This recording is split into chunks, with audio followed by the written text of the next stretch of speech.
Hello guys and welcome to the latest edition of the Black Spin Global podcast. I'm Eugene. And I'm Lucy. And yeah guys, welcome to the latest edition. We have two special guests that are joining us today for this special episode.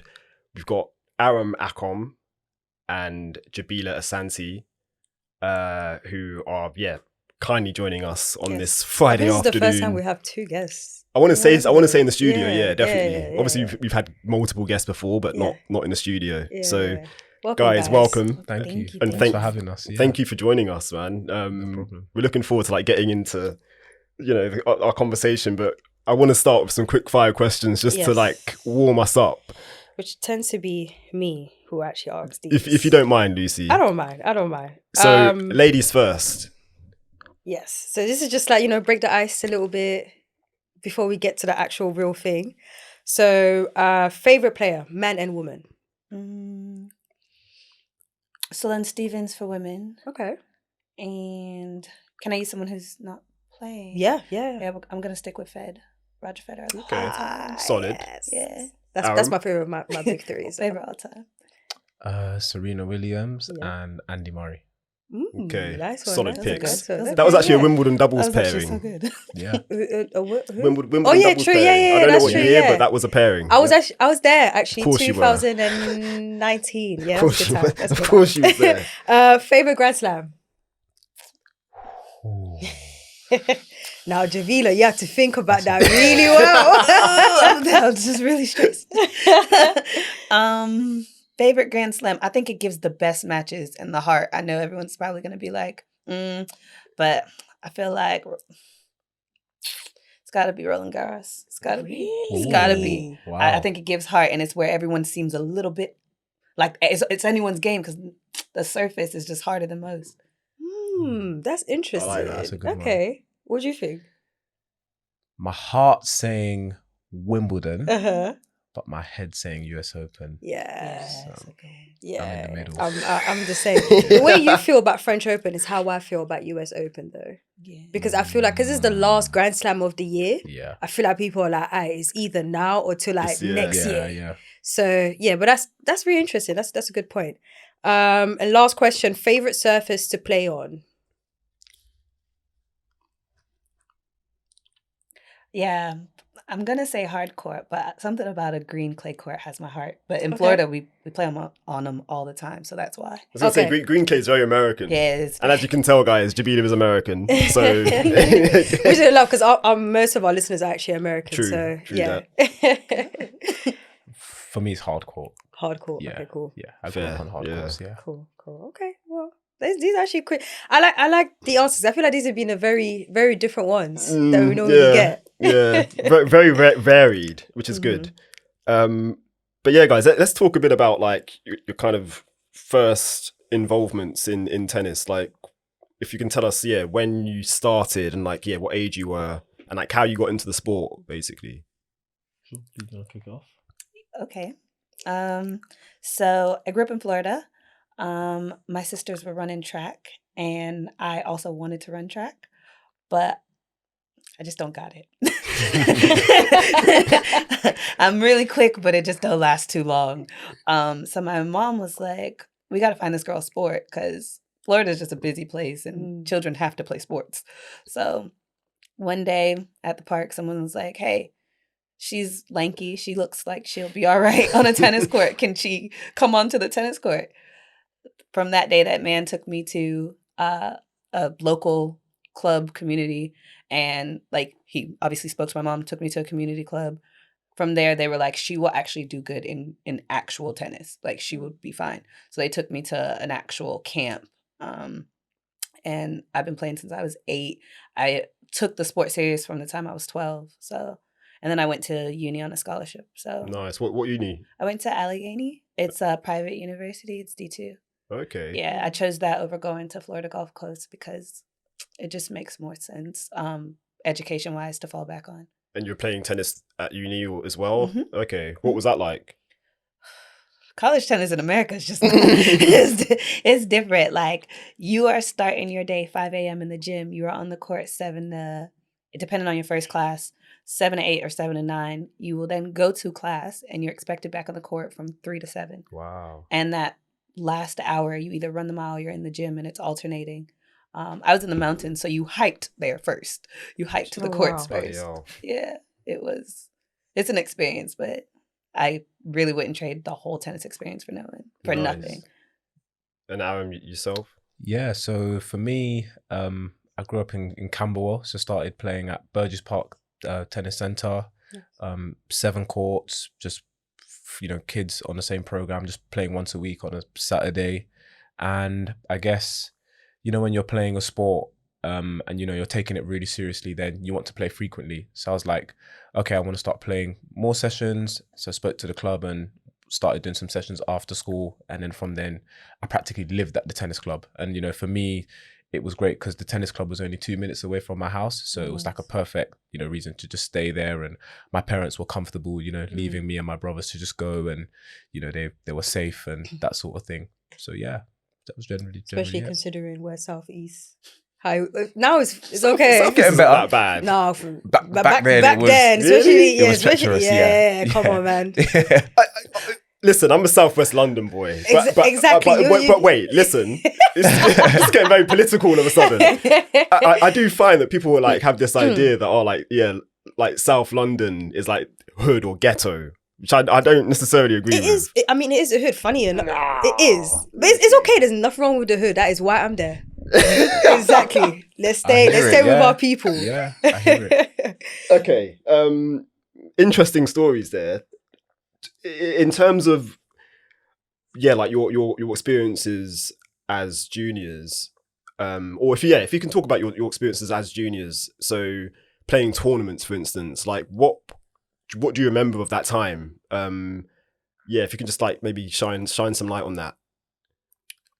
Yeah, sure. So I think what I really liked about my junior tennis experience was there was a lot of players similar to myself who were at the same age, same level, and we all used to travel to tournaments together. That was really fun, and it just felt like we was one little family, and that was something that helped me play tennis long term. We would go to tournaments, we would train before, we would train when we get there, and we didn't do the best purely because I don't think we had the level of training that the other kids had in the academies that we were coming up against, but we still loved it, and we would always keep playing, we would keep fighting, and it was just something that we loved doing. So I guess from that perspective, it was something that kind of kept me involved in the sport, I would say. And Jabilayh, yourself? Yeah, I grew up in Central Florida, so you're in a tournament every weekend. If you want to be something in Florida where everyone is literally flying in to train, especially in the summer, everyone's sending their kids there. If you want to be something, you have to play every day and you have to show up to the tournaments. And I wasn't able to full-time homeschool. So they have something called Florida Virtual School, and I would do it half the day. So I would get out of school at if normal kids were getting out of school at 2, 3 o'clock, I'm getting out at 12, and I'm on the court as soon as I'm literally getting picked up, or until I could drive, then I would drive myself, but literally getting picked up and going straight to the court because you have to train that many hours to even make a difference. So as a junior, I excelled. I also lost a lot of tournaments. I also would get to the finals or the quarters and lose. I'd win the constellation. If I was in a constellation, everybody was pissed. But Florida was just, it was just killer. I played with some of the best people. I went to camp with some of the best people. I went to camp with Danielle Collins, literally. Wow. So Danielle. yeah, from the time we were Danielle. from the time we were 8 till 16, 17. Wow. Yeah. So, and you think about that. That's who's on the top court. Yeah. And now that's a professional. These are the people that were surrounded in my circuit. So yeah, I would say my junior tennis experience was intense. You had to really want it. I would also say there could have been more support for minority people in the sport, which we'll get into. Yeah, let's Yeah. leave it at that. Just before we do kind of get into that, how would you guys say that tennis has like shaped or helped shape your lives, like in terms of what kind of effect has tennis had on your like adult life? Because I feel like there's a lot of positives, like because I played it as a junior too. I mean, Lucy, you played a bit as well, but like I feel like there's so many kind of different aspects you can like kind of take from playing tennis and apply it to life. Like I don't know if you guys feel the same. Well, for me, it's done everything. You know, tennis is basically my life. So it's like everything I do now is evolved around tennis. And like you said, there's so much I've learned. And especially as a coach, which we'll probably get into more, it's given me certain skills and certain values, which I then pass on to the players that I work with. So I guess, you know, from a personal perspective, but then also professionally as well. I think it's a mindset. I think once you've been, especially like, I guess, groomed in a sport, that becomes how you actually view the world. So, you know, tennis is a very independent sport. So you think, when I make a decision, this is on me. When I perform, this is on me. So I tend to make my life decisions knowing the full consequence, or thinking, okay, what can I do? The same way you would think, okay, I'm going to play a point. Am I going to hit forehand? Am I going to hit a backhand? Am I going to run around my forehand? I think the same thing. Am I going to prioritize this? Am I going to do this? Everything I do due to how I was groomed is a match. Or like it's I'm a very calculated person. I'm also a very level-headed person, because tennis is a mental sport more than anything, in my opinion. So it's like, I'm very much like, okay, like, and it's a very UDU. So I feel like, shaped me as a whole person. Very interesting. And just how did you guys kind of come together? Because why we're really here is to talk about the Black tennis mentors and also your work, Arum, as well, that you do in the community. But yeah, if you can talk about like how you two kind of, came to be. You can do that one, because she knows it better than I do. So it's quite funny. I moved to London in 2019. Yeah. I moved to London in 2019, but I really wasn't keen on staying. So I was like traveling to Ghana, coming back, traveling in America, coming back. And when I came back, I was like, you know what I'm really going to do? I'm going to get involved in tennis. So I'm walking around Burgess Park one day, and I'm like, I was like taking a run or something. And I was like, there's a Black guy on the tennis court. Like, in the middle of London, there's a Black guy on the tennis court. So I'm like, oh, I got to ask him questions. But he was in the middle of a lesson. So I walk up to this guy and I'm like, hi, I used to play tennis. So like, I'm trying to get back into the sport. What is the tennis scene like out here? He was like, well, I'm in a lesson, but you know, like really quick, he was giving me like, oh, you know, there's tournaments, there's this, there's that. What do you want to do? And I was like, let's exchange contact details. He gave me his card. I'm like, I'm going to contact this guy. COVID obviously happens. I don't contact the guy. Life happens. And I don't know, maybe last year, June. Yeah, last year, June it was.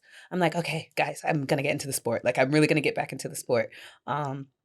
Walking on the court again, there's a whole nother Black guy. So I'm like, okay, this is Junior. So he's someone different. I tell him I want to play. We go for a lesson. And he literally was like, yeah, take my Instagram. That like same weekend, well, like a month maybe, he posts that they're doing something in Streatham and that they're like running a kids program. I'm like, do you need help? I want to get involved. He was like, I'll give your contact information to the guy running it. I get to this event because the guy said I should come at 9. I get to this event and it's the same Black guy that I saw like 4 years earlier, or 3 years earlier. I'm like, crazy. I'm like, yeah. Wow. I don't even tell him. I didn't even tell him that because I was like, oh. Imagine trying to tell someone you know them. But yeah, after that, he just reached out to me and here we are. Yeah, he was just like, I like the fact that you came out when you didn't know anyone to help out. What are your plans for tennis? And he had these plans. We had plans. I had plans about what I wanted to do with bringing like beginners that are adults into the sport. And everything just got birthed. Wow, that's incredible. amazing. I love that. Yeah. Very organic. Very organic. A bit more like us. It's very similar. Yeah, because we didn't know each other at all. I just found, because obviously Eugene started the platform. I just found it and I was like, oh, this is cool. And I was just sharing. And he messaged me and he was like, yeah, let's do that podcast together. And I was like, Wow. no. I was like, I can't do this. And he forced me and now, you know, we're here. So it's really nice seeing that and how you guys were on the same page and, you know, you're like working out like together and stuff. But yeah. Now, if you can talk about Project AA as well. Like, Sure. so that stands for accomplish anything. What kind of was your thinking behind, well, the name for one, and also like what are your kind of aspirations for that, like going forward? Yeah. So okay, I'll start with the name. So Arum Akom, accomplish anything. AA. Like that. So that was that. Makes sense. And it all started around COVID time. I don't know what your experience was, but I know during lockdown I was very depressed because we weren't allowed on the tennis courts, and I love tennis. You guys do, and when you're doing something your whole life and you do it all the time, it becomes a part of you. So not being able to go on the tennis court just didn't sit right. You know, my coach and I, there was one day we went on the tennis court and the police came on and told us that we have to leave, and we tried everything. It just didn't work.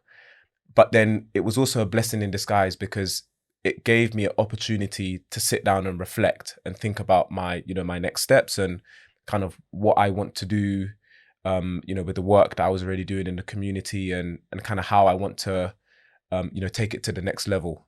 So I decided to do a master's and, go to university and kind of further my knowledge, because I felt that I was missing, there was more learning that I had to do, and I really enjoyed my experience at Roehampton University. So I wanted to take that further. So I went and did a master's in sports management. Fellow Roehampton alumni here. So I did that. And then at the same time, when I went to Roehampton, I also got the current coaching role that I have now as the head coach at the Butterfly Tennis Club. Nice. And they essentially approached me to ask if I could design and deliver their bursary program, where we provide free tennis to children that wouldn't normally afford the sport. And it's generally those from low socio-economic backgrounds and ethnically diverse backgrounds. And that was obviously something that I was very passionate about doing, because I was one of those children at Burgess Park that grew up, parents not being able to afford tennis, but luckily I was on a program that could, give us free training for a long time. So this was like, now my next step to give back to the community.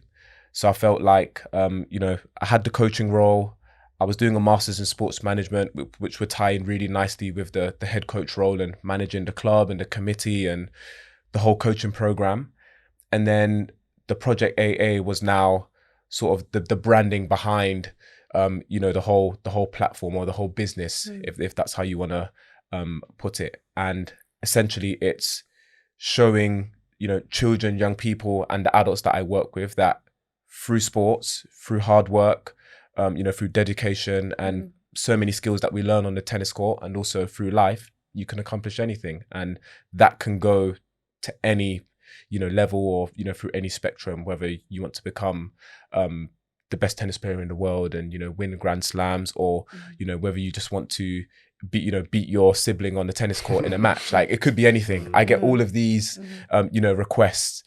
You can imagine with the number of people that I'm working in. So that's kind of how it started. And yeah, that's where it is today. That's really dope, especially that I feel like our generation kind of lost like a sense of like community as well. Yeah. So the fact that you've birthed that idea, and especially for like, because one of the reasons why I couldn't play tennis as much as I wanted when I was younger is because of funding and stuff. Yeah. Like my parents are busy worrying about bills. They don't care about me wanting to play like tennis. And I get, at that time I was a kid, I didn't understand it. Yeah. But as an adult, I get it now. So having people like you doing those type of things is incredible. Yeah. But then after that, you then launched the Black Tennis Mentors, excuse me. Yeah. So what's the difference between those two, and what also made you lead from Project AA to then having that? And is that when you guys started working together, I'm guessing? Yeah.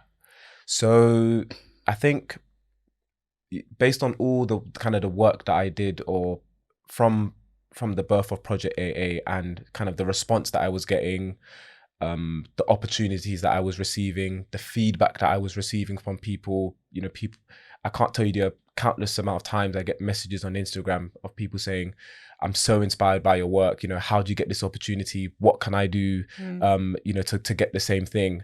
And I realized that this is powerful because people are seeing what you're doing and they're being inspired. Mm-hmm. And I was like, there must be more people out there that are either doing the same thing or just maybe need a bit of an edge to kind of spotlight the work that they're doing, so we can bring them together in a community and show the work that we're all doing, collectively, just like yourself, and us all working together to try and accomplish any goals that we have.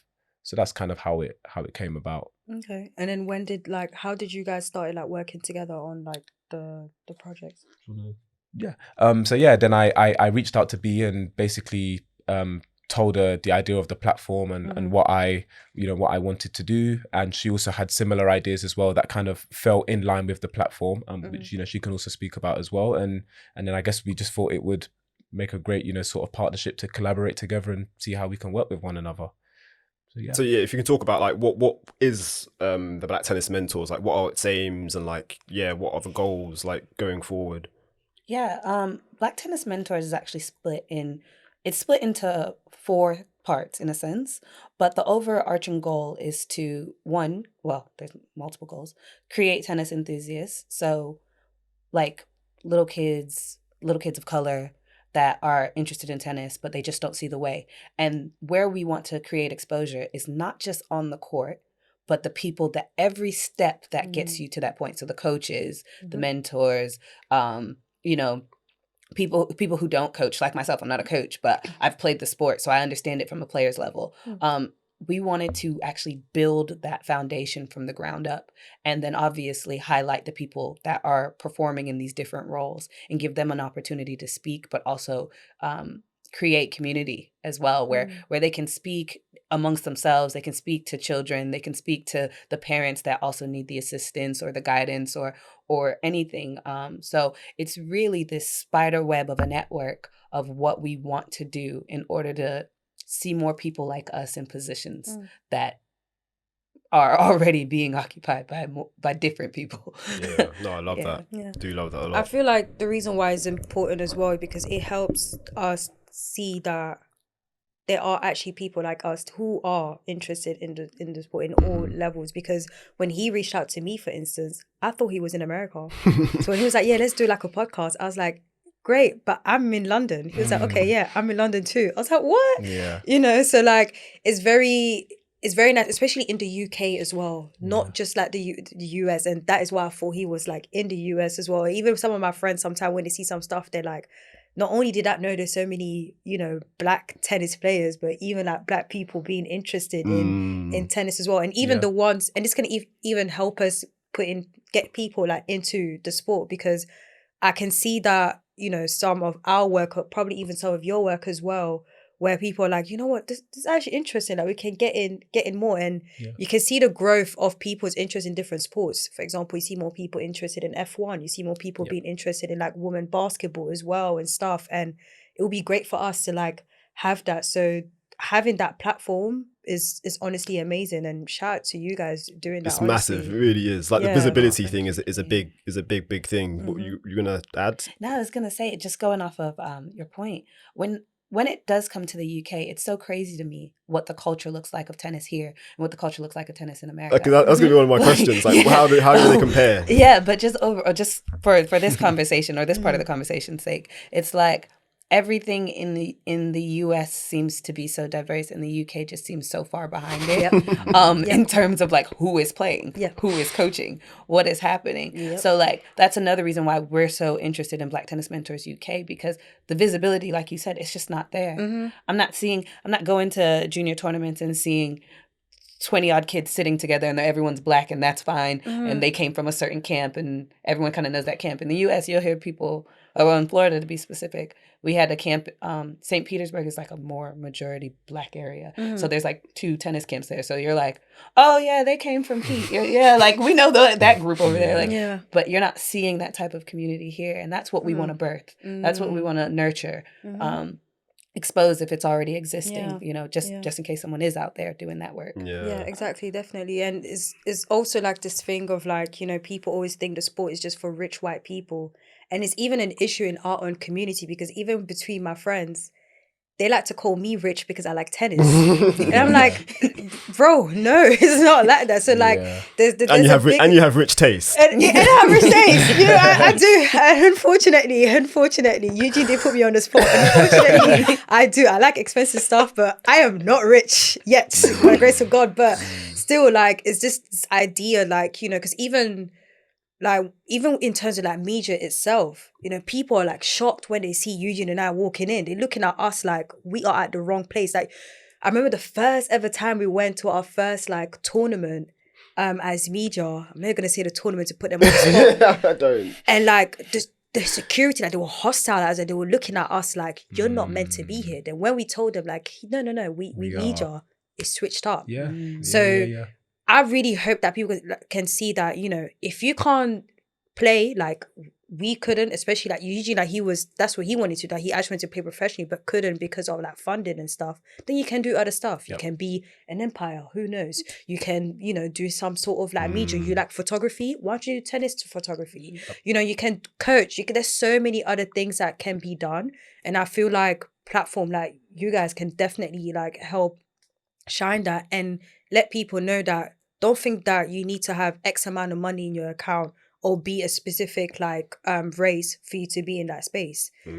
Black people are everywhere. Like we are everywhere. We can be in tennis too. And I'm hoping that in the next generation it's not gonna be like that. Like our kids, our grandkids can be in this space and feel comfortable. Because I still feel uncomfortable, yet I've been doing this for so long. And that feels weird. Like I wanna be, And I think that's why when people see our post or listen to the podcast, they're like, man, this is refreshing, this is different.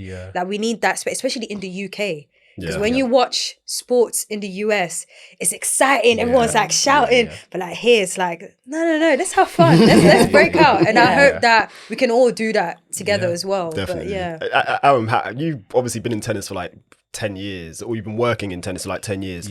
In that time, have you noticed like not change, but a difference, or has there been an uptick in Black involvement coming through? So like juniors playing and like just interest in general. Yeah, absolutely. Definitely from my experience growing up, there wasn't many Black players I can remember on the junior circuit when I was traveling around, but there's a lot more now. A lot of young talented juniors as well that are coming through. That just need a little bit more support and guidance to push them through. A lot of children and young people in the parks that are super talented, and I think these are individuals that are not being supported enough. These are actually players that raw talent, that can really be nurtured if they had the right guidance. Compared to my time when I was playing. So definitely. And Jabilayh, if you can talk about how things compare in America. Obviously you're not there now, but like, have you felt there's been a change or shift in the amount of Black players coming through and like Black people wanting to get involved in tennis? Yeah, I think it was there. And I'll bring up another point in just a moment, but I think it was there. How it was nurtured was strange. Like you almost had to decide if you wanted to go the Black route of tennis for the opportunity that was there, where you go to the Black tennis camps, you go to a Black university because you've done so well as a Black tennis player, and then you decide what you want to do with the sport afterwards. So there's a lot of people going through that route where they stay Black in that sense, I should say. So it's there. And as a matter of fact, it's quite that way for most races. You have the people that are Eastern European stick together, the people that are, of course, that are that can. If you speak Spanish in the sport, you're definitely in you're in your own place. But like, I see now there's more diversity. There's more breaking down, and there's representation in college tennis that's Black players that aren't just at Black schools or HBCU, yeah. Sorry, my sisters went to one. They're gonna be like, they're gonna be so embarrassed. But yeah, that didn't go to these institutions. So it's just like, I am seeing a lot more of it, and I am proud of basically where it's going in America. I can't speak for the UK because I didn't grow up here. Makes sense. But I think viewing it as an outsider, you're just kind of like, whoa, there should be more of everyone here, right? And there just isn't. So hopefully that changes, like you said, for our Definitely. You won the game changer in the community award from like Tennis Blacklist last year, and that was actually their first time running that as well. Congrats. Congrats to that. Beside that award, what have been some of like your most like rewarding moments in like your career? There's so many. And my girlfriend's always asking me to talk about all of them. I'm like, but I can't remember all of them. Like, there's too many.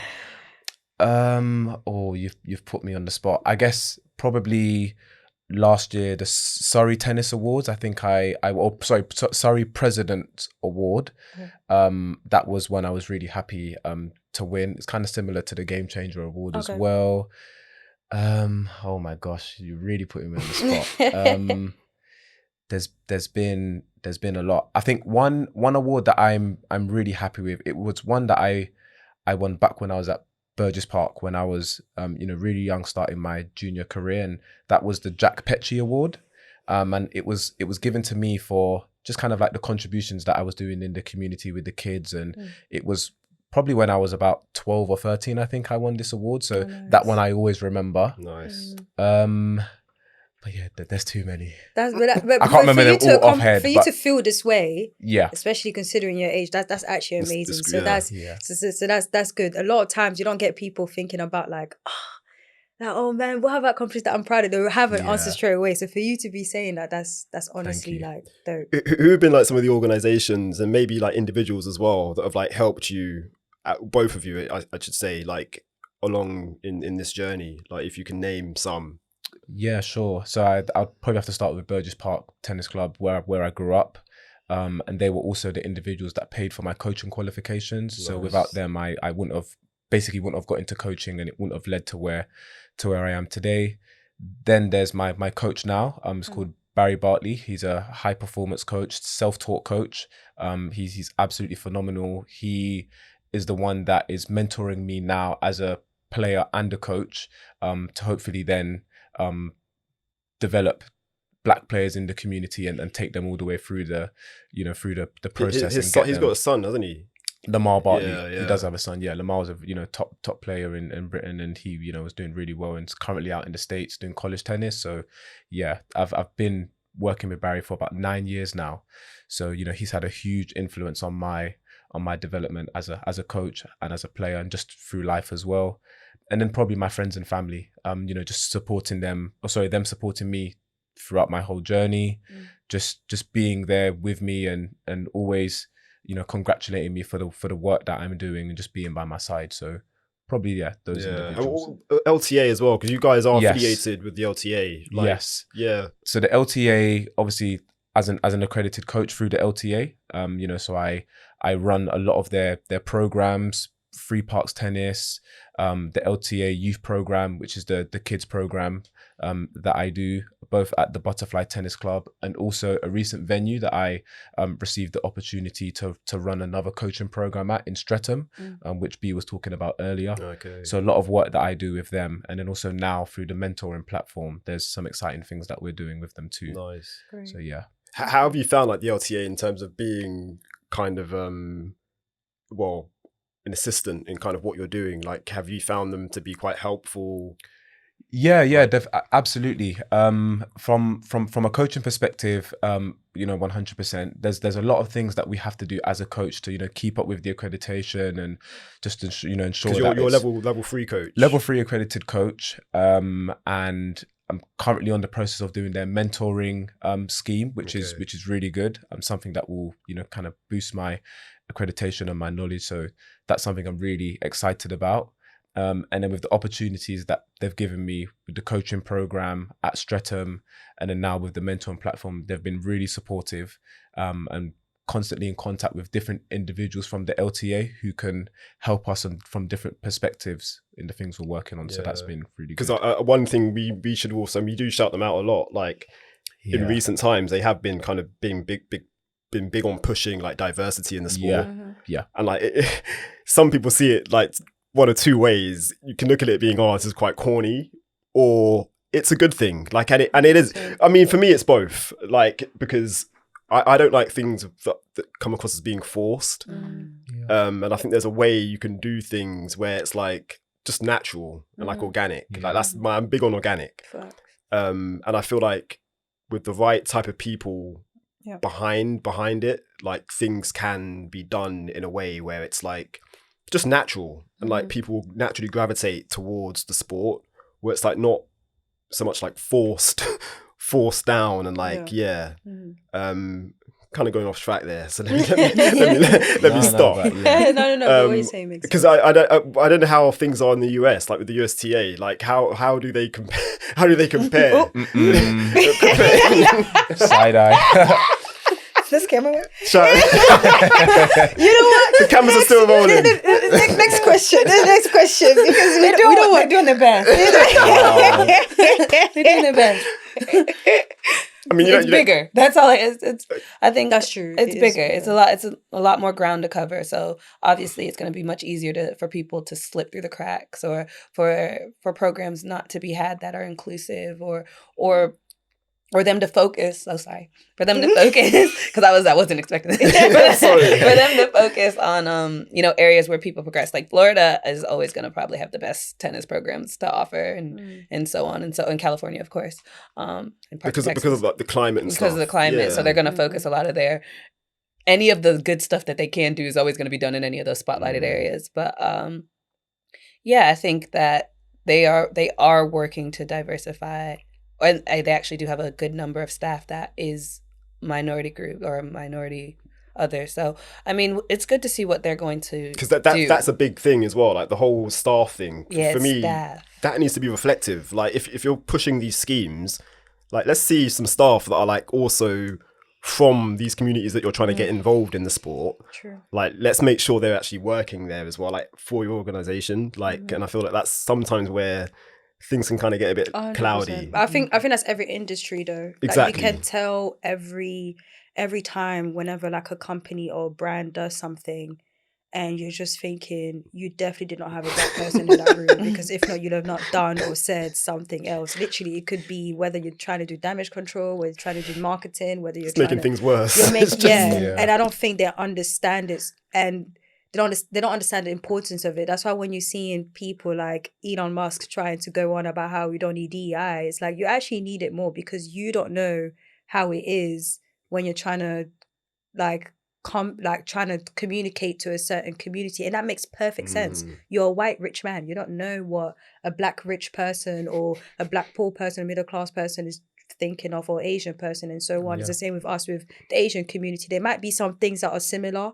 You know, for example, like Black and Asians, we talk a lot about the pressure from families. Yeah. White people don't really get that, but it's still very different in the Black community and in Asian community. 100%. So yeah, I hope that in all aspects, in all like places in tennis, whether it's in the US or in the UK, there's more of those faces up there to make those decisions as well. Not only when it's like a specific time. Yeah. Like it should be like an all year round thing. Exactly. Yeah.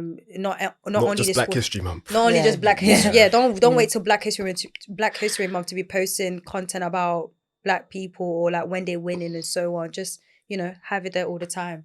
But aside from that, Let's bring it back on track. yeah. Within 5 years, where do you guys see Project AA and Black Tennis Mentor? Great question, because you asked me this question a couple of days ago, and I still don't know the answer to that. Fair enough. Because it's just, I think with the Black Tennis Mentors, there's so much it can do, and I think that's what's creative about it. There's so many sort of avenues, and because it's also getting other people involved, that then takes it to a whole different level, because of what they're doing as well. So we're just excited that we've started, and we're just looking forward to the process and seeing where it can kind of blossom. That's from That's my perspective correct. anyway. I'm That is not correct. sure if Individually then, where do you see, or where do you hope to be like in 5 years time? Because do you have like coaching aspirations, for instance? Like, okay, so definitely, myself and my coach, we're obviously working with players that we have at the moment. There's a young Black girl that I'm coaching now called Nazra. I'm not sure if you've seen her on my Instagram, but we did a little shoot with Head recently, and that was phenomenal. is she from Scotland? No, that's Grace. Okay. So, sorry, no, not from Scotland. There's a few. So Nazra, she's 8. Started at the Butterfly Tennis Club on the bursary program. She's someone that I've been coaching since she was 5. She has aspirations to become, the next Serena Williams and Coco Gauff. Nice. That's her sorts of dreams. And then there's also Eliana. She's from from Leeds. Okay. So she's a young girl that comes down from Leeds every so often that my coach and we work with to support her development. And there's also Grace, who lives in the she lives in not far from Gosling sort of area, so Hertfordshire. I also do some work with her, and she's currently on the junior ITF circuit, so she does a lot of traveling. Wow. And that's when we went to Scotland, Okay. which is where you probably saw us. So just working with as many players as possible and trying to get them as far as they can. That's cool. What about you, Jabilayh? In terms of like an individual goal for tennis. Yeah. Yeah. I want to like break that barrier that tennis isn't for everyone. And I want to step, like earlier you said your friends think that, you have expensive taste, or that's just bizarre or whatever, that they're involved in tennis. I think it's because of the stereotypes that are around tennis and just the image of tennis. Yeah. But I think if tennis was as easy to do or as accessible as like Topgolf or anything like that, then people would be interested. Or if it was more social and a bit catered to ourselves. That's a good point. So recently I created a platform and it's called Back It. And the goal of Back It is to, the same way you come out for a day party, come out and play tennis. So it's going to have music, it's going to have vibes, it's going to be rooted in teaching you the sport, introducing you to the sport. Tennis is at the heart of the sport, but definitely letting you socialize how a country club would but for us. Sounds dope. incredible. Yeah, that Wow. sounds dope. Yeah, so So you're telling me I can hear Sexy Red while I'm foul. Yeah, so, I mean, definitely like spoon feed it to us in our age group, because we are who are going to have children next, or we have children, or I don't know if I don't know, but like, we're the next generation. So if we felt different about the sport, or we felt it was fun, we put as many bodies into it as possible. And that's what's going to make difference. Yeah. So that's my goal. That's actually dope, because even if it's not playing, like for example, we can have like when there's football or other sports, or when it's like a big thing, everyone like watching together. You're all going to the pub and watching it together. How about we go to a black owned pub? We can go Prince of Peckham or whatever, and we have like a Wimbledon match on. They do that, or actually. Watch it, or even like see, this is what I'm saying. Like more, but that's what I'm saying. But the representation ain't there. When I went there and I watched, and I was watching the final, and I was just like, see, so it's like stuff like that. It's like, we can be doing more of 100%. That as well, to be telling people like, just come and watch it like all together and stuff. Because for example, Wimbledon final last year, my tier was full of people talking about it. It's like, man, it would be so cool if it was all of us sitting down together watching it, even those people that don't even know like what's going on, but they will still watch it. For example, World Cup, I don't know anything about football, but I'm gonna watch it. Exactly, it's the same with that. So that's actually a great content. Might need to be involved in that 100%. So I can play some Sexy Red. Definitely play some tennis. Definitely keep us posted on Back It. Just like lastly, like in terms of the sport, obviously we all love the sport, and we're coming from it from a black angle, obviously. Like what do you feel, or what do you feel could be done to kind of like make the sport more popular? Because obviously it's not on the scale of football or soccer, as Americans call it, like, but for me, like, tennis is a sport that should be maybe not as popular, but like up there, because it's a global sport. Like, you've got players from all over the world. It's played all over the world. It's played all year round. Like, but for some reason, it's not as popular as like, football, like basketball, NFL. Like, I think it is popular though. Really? I think it is popular. Okay. I think our black community needs to know that it's popular. I think that's something that needs to change. It's the culture. It's the culture. It's the fact that no one wants to hear, don't clap too loud, don't get excited. True. No, it's too dictated in a sense. But from a viewer standpoint, not even like the players, they do what they want when they want, sometimes depending on the player. But like, no names. They do what they want. But like, it's like you said, there's just not spaces where people have been included, where they're like, let's actually go watch it on the, because I think the next to Tower Bridge, they bring all the screens out. And next to my job, they bring all the screens out. well, there's no screen in Peckham. I mean, Prince of Peckham, but there's no screen that's out there for us to sit here and even walk by and even be like, "Ooh, that was a good match," or "That was this." And tennis has all the shots and strokes that like every second is worth watching. But we just haven't expanded on making it fun to watch. Like you said, if on break Sexy Red was doing commercials, people would be watching it. That's true. It's the whole culture. No one's it's boring a bit. Yeah, that's true. Yeah. And I think the people who are in it as well, though, they kind of like keeping it. Yeah, you know what I mean? Like even for example, like the process of buying Wimbledon tickets. As a tennis fan, I like the concept of it because it makes sure that tennis fans are the ones that always go in. But for example, I have friends right now who are messaging me because obviously Wimbledon's coming up. Lucy, I want to go. I'm like, bro, you actually can't go to next year because of the bloody ballot. Yeah. Do you get what I mean? So like, but it's people don't. I have a theory that the concept of the whole ballot thing is done so that the rich white people can go, but not really the rest could go. That's my theory only. Do you get what I mean? That's what I'm saying. So it goes to that extent. It's like, you know, or like when you go to certain tournaments, there's one tournament, I'm not saying the name because I want us to be able to go there. There's one tournament when you're there in person, you can tell they do not want the other people to be going there. So I feel, and that's why I feel like people like us who are there already, we need to also let people know, like be more like noisy about it. Like, hey, there's this big match that's coming. So, for example, all my friends saying it, all my friends I want to go Wimbledon. I'm like, go Eastbourne. It's cheaper. Yep. The weather is nice. Yep. You're most likely going to see top players. You Yep. get to see men and the women players. Yep. Like it works well. Just take that one train from London Bridge or East Croydon, and you're literally there within like an hour. Yeah. Like just pull up and come through. So I think that's other ways to like There's do other it ways, and stuff. But I know there's gonna be a time where it's gonna be big. Or we could do it now. Like we can do it now. That's what I'm saying. You got 5 friends. You got 5 friends. I got 5 friends. He got 5 friends. We all go to the Eastbourne tournament. 100%. And it's and you representation. post it and everything. People will be hyping it up. Oh wait, Pims, and you're outside. Yeah, you're watching thing. You know what? Because recently I told Arum, I skied for the first time, and I don't know if you guys have seen like OP and Soft Life Ski and all this stuff. I saw it. I didn't get a medal for that, by the way. Oh, next year it's gonna be bigger. But like I skied for the first time, and like going to the mountains and seeing like a group, or basically however both teams started. They started with like their founders going on a trip with themselves because they're friends, and then being like, more people should come, inviting them the next year. Now it's developed into this. So it's like, if we want that same type of energy for tennis, we do have to be that change. We do have to say, facts. The people that aren't playing, which is like, you know, why Black Tennis Mentors exist, why Bracket exists, whatever.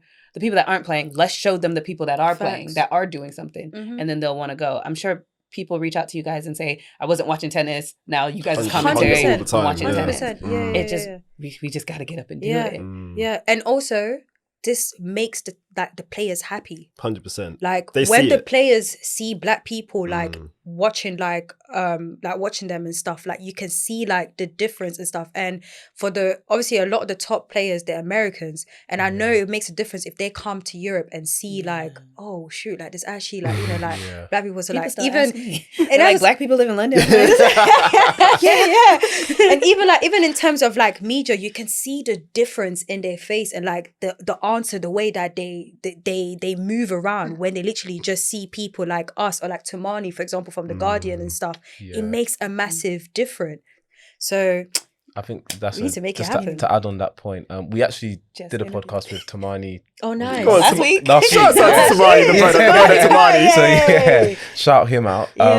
But no, just to kind of add on to what you said, I 100% agree with you. Couple of years ago, I was lucky to go out for Nick Kyrgios's birthday party. Oh, nice. It was here in London. And Humble brag. Yeah, I kept that one quiet.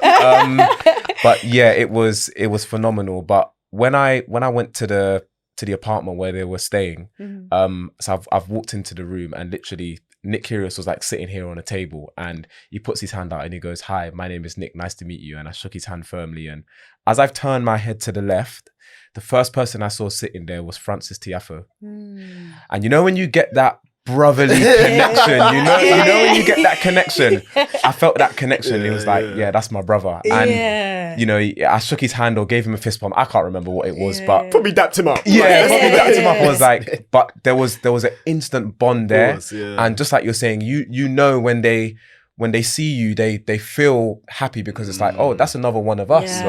You know, and he didn't know who I was from Adam. He was just another black boy, but he felt something, difference. You know, so that was powerful. And so, they don't understand it, because I remember there was one time last year, Wimbledon or Queens, one of them, and Francis must have dapped up like Eugene. And you should have seen everyone's face. Like, well, it's but you guys don't understand that. It's deep. It's deeper than just like was just saying hi. It's like we are in an environment where you try to tell us that we don't belong here, but we are here. I'm here as a top player, and I'm here as media to cover him and all the other players, and making that difference. But honestly, guys, one thing that I loved about this pod is that it has inspired me, even, to be honest, to be like doing more of the things and bringing more like the people into the sport. Like it's been very. I think the word you used, gatekeep, like the sport is very gate kept, and like what we're doing is opening the gates. Facts. Like, and I love that.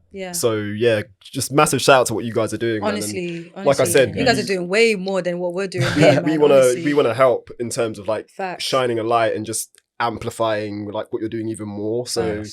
Yeah, just keep doing what you're doing, and I'm sure we'll have more conversations like 100%. going forward. I don't know if there's any time to like talk about what's been going on, because no, we don't, do we? No, we don't. Okay. No. Well, yeah, we'll wrap up there. But yeah, guys, thank you so much for joining us, man. Really appreciate it, and I hope you've enjoyed the conversation. It's been phenomenal. Yeah, absolutely loved it. Yeah, loved it. So yeah, guys, thanks for watching, and until next time, take care.